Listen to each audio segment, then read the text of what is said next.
Connecting Central Texas. This is Good Morning Texas.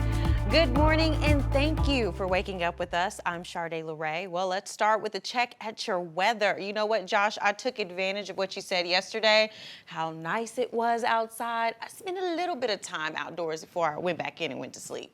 Yeah, you know what? That's a good idea because it's nice outside yesterday. It's going to be nice outside today, too, but you will see a little bit more cloud cover. So if you're a fan of the sunshine, sun's not going to be out as much as it was yesterday. Low to mid-50s out there currently, even some low 60s down towards Georgetown. Expect another warm one this afternoon. Again, the clouds will be pretty heavy, but we'll get into the lower 80s at Gulfway, Evant, Coppers Cove at 81, same in Clifton, along I-35. Expect 80 in West and in Temple, 81 in Killeen and 82 in Marlin. And in our eastern counties, temperatures close to 82 in Fairfield and in Buffalo, 81 in Cossie and down into the Brazos Valley. May stay in the upper 70s in Rockdale, but most areas heading into the lower 80s. Now, it'll be dry today and tomorrow, but storm chances are working back into the forecast, so I'll let you know when you'll need that umbrella again coming up. Well, not only is today a good day weather-wise, but today is the last day of early voting, and McLennan County is encouraging residents to get out and vote for the 2023 general election. 25 News reporter Nakia Simon is live at the county elections office with more on what you need to know before you head to the polls today. Good morning, Nakia.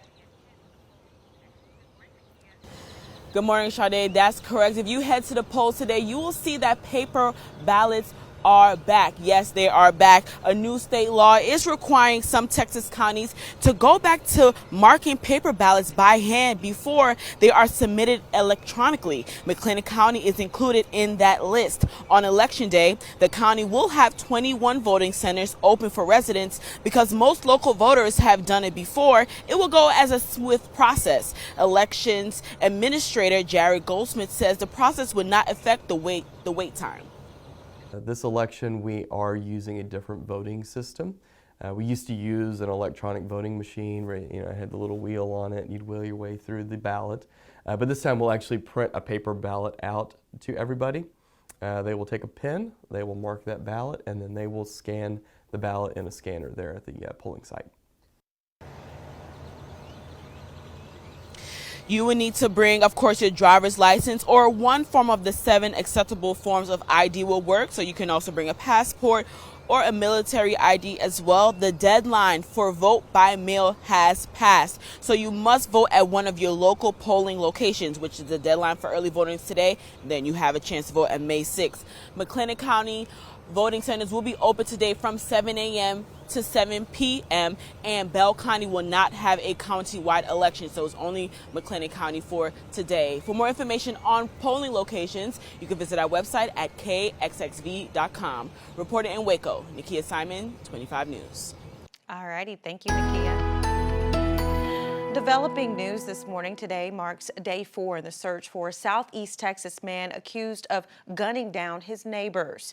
Now, there were 2 reported sightings of Francisco Oropesa on Monday, both in Montgomery County, north of Houston.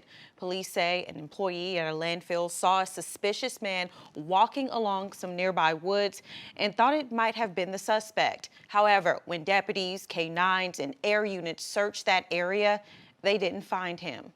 Now, the second sighting, reported just 4 miles away from that landfill, led to several schools being locked down in Conroe. The schools were closed until just after 3:30 Monday afternoon. Oropesa is accused of shooting and killing 5 people, including an 8-year-old boy, on Friday. Well, this morning, the Texas House of Representatives will honor the victims of last year's Robb Elementary School shooting. Now, they will pass 21 resolutions in their memory. It comes nearly a year since the deadly school shooting in Uvalde. The families of the victims will be in Austin to hear the tributes read on the House floor. Those resolutions were authored by State Rep. Tracy King, a lawmaker from Uvalde. The resolutions were filed on Monday. Well, May is National Motorcycle Safety Awareness Month, and TxDOT wants to remind drivers to keep an eye out for motorcyclists. The department says more than 500 riders were killed in crashes last year. That's an 8% increase over the year before. Now, one Bell County woman nearly died in a crash almost 15 years ago. She's now urging drivers to play it safe. I was riding on the back of my boyfriend's motorcycle in Bell County when a distracted driver made a left-hand turn in front of us and we hit the side of the vehicle. I was thrown across the road and sustained near-fatal injuries. I was then ran over by a second vehicle in a hit-and-run crash. TxDOT says drivers should stay alert, look twice when changing lanes, and pay special attention at intersections. Also, to make sure you give motorcycles a safe distance. The FAA is facing a lawsuit over SpaceX's rocket launch. The rocket lifted off from South Texas last month and exploded just minutes into the flight. So far, there are no reports of injuries or damage to property. Now, pieces of concrete and other debris were found thousands of feet away from the launch pad. Environmental groups are now suing the FAA, saying the agency failed to consider the environmental impact. Well, 5 years after her son was gunned down in a restaurant parking lot, a grieving Waco mother is searching for answers. 25 News reporter Andrew Lemparski spoke with the mother of Justin Bibles, who is sharing her frustrations with the justice system. May 1st is a day Zeta Bridgewater will never be able to forget. Wasn't he handsome? It's the day she picked up the phone and discovered her son, Justin Bibles, had been shot. They meant everything to him. 5 years later, there's still no one charged with his murder. Even with a lack of evidence pointing to who did it, his mother isn't giving up. I want to, from now to the day I take my last breath, to keep his name out there trying to get justice. For years, she's been leading the charge to pressure law enforcement and the community to help her find her son's killer. Or his children lose their father the way they lost him. I don't think it would ever be a closure to that. But I think it would be something that's lifted off of us where we can say we're at peace with it. Bridgewater is hopeful someone who knows what happened to her son will come forward. I want them to know that this case is still open. This case is still ongoing. A case gone cold, but she wants you to remember it's not closed. Andrew Lemparski, 25 News. And more continuing coverage this morning. Change is in the air here in Central Texas. We're just 1 week away from Fort Hood's official name change to Fort Cavazos. The change is in honor of General Richard Cavazos, a Texas native and hero of the Korean and Vietnam Wars. Now, the post was originally named after John Bell Hood, a general who fought for the Confederacy.